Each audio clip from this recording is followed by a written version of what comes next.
Hello and welcome. Today I'm going to show you how to install the MT4 Supreme Edition. In order to install it, you're going to need a software. So let's go to our home page. Now that you're here, click on Trading Platforms and then MT4 Supreme Edition. Now click on Free Download and the download should start immediately. Once the download is finished, we're going to go through the installation together. As it's now finished, just click on the downloaded file. Double click on this file. It will then ask for permission to make changes. Just click yes. And it will now extract the file. Now click on install. Press OK. And the MT4 platform should now be installed.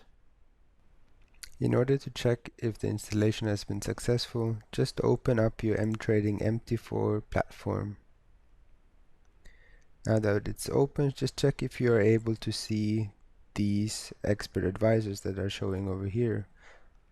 If they are there, as well as the custom indicators created by MTrading, that means the installation has been successful. Should you require any additional assistance, please don't hesitate to get in touch by either writing us an email or using our online chat service, which you will find on our homepage. Thank you for watching.